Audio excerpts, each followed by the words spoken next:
অগ্নিদেবের অনুরোধে বরুণ দেবের দিব্য ঘোড়ার সহযোগে তৈরি রথ, এবং এই দিব্য রথের ধ্বজায় সর্বদা বিরাজমান থাকতেন মহাবলী হনুমানজি, তথা সারথি হিসেবে ছিলেন ভগবান বিষ্ণুরই এক পূর্ণ অবতার ভগবান শ্রীকৃষ্ণ।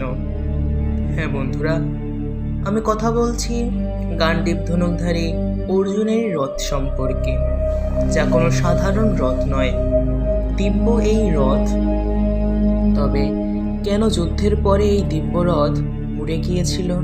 নমস্কার বন্ধুরা, আধ্যাত্মিক চেতনার আজকের এই ভিডিওতে আমরা জানব যে কোন কারণে কুরুক্ষেত্র যুদ্ধের পর ভস্মীভূত হয়ে যায় এই দিব্যরথ।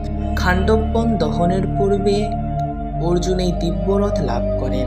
যুদ্ধ শেষে দুর্যোধনকে বধ করার পর যখন পঞ্চ পাণ্ডব শ্রীকৃষ্ণ তথা দ্রৌপদীকে নিয়ে শিবিরে বিশ্রামের জন্য যান, তখন তারা সেখানে গিয়ে জয়োল্লাস করতে করতে শঙ্খধ্বনি করেন। তার কিছুক্ষণ পরে ভগবান শ্রীকৃষ্ণ অর্জুনকে নির্দেশ দেন তার গান্ডীব ধনুক সহ তাকে রথ থেকে নেমে যেতে। শ্রীকৃষ্ণের কথা মতো অর্জুন তার কাজ সম্পাদনা করেন, এবং অর্জুনের কাজ সম্পাদনা শেষে ভগবান শ্রীকৃষ্ণ রথ থেকে নেমে পড়েন এবং সঙ্গে সঙ্গে দাউ দাউ করে জ্বলে ওঠে রথে অগ্নি। সবাই এই আশ্চর্যজনক ঘটনা দেখে চমকে যায়। তখন অর্জুন ভগবান শ্রীকৃষ্ণকে প্রশ্ন করেন, হে মাধব, এই দিব্য রথ কোন কারণে আশ্চর্যজনকভাবে পুড়ে যাচ্ছে? যদি আপনি এর যোগ্য মনে করেন তবে আমাকে এর উত্তর প্রদান করুন। তখন ভগবান শ্রীকৃষ্ণ মুচকি হেসে অর্জুনকে বলতে লাগলেন, শোনো পার্থ, তুমি এই রথে করে এই 18 দিন ভীষণ পরাক্রম দেখিয়েছ, অনেক বীরের সাথে যুদ্ধ করেছ। তাদের মধ্যে মহাবীর দ্রোণ এবং কর্ণ রয়েছেন। তাদের কাছে ছিল ভীষণ দিব্যাস্ত্র। সে সমস্ত দিব্যাস্ত্রের অনেক কিছু তোমার রথে এসে লেগেছে, যাতে তোমার রথ ভস্মীভূত হয়ে যেত। শুধু তোমার ধ্বজায় হনুমান ছিল, তথা আমি ত্রিলোকের প্রতি তোমার রথে উপবিষ্ট ছিলাম বলে তোমার রথ তখন কিছুই হয়নি।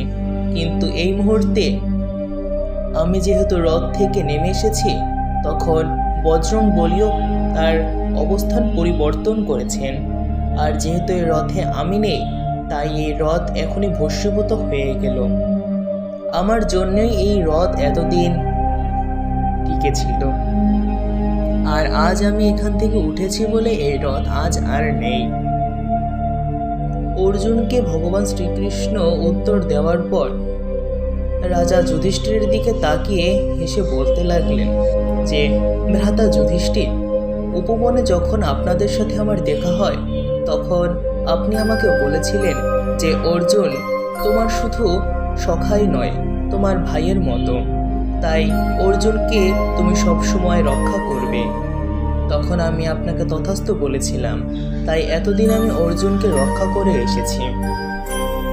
তবে আজ অর্জুনের উদ্দেশ্য পূর্ণ হয়েছে, তাই আমি তার রথ থেকে আজ নেমে গিয়েছি। তখন সবাই এই আশ্চর্যজনক ঘটনার কারণ বুঝতে পারলেন এবং শ্রীকৃষ্ণকে প্রণিপাত করে জয়ধ্বনি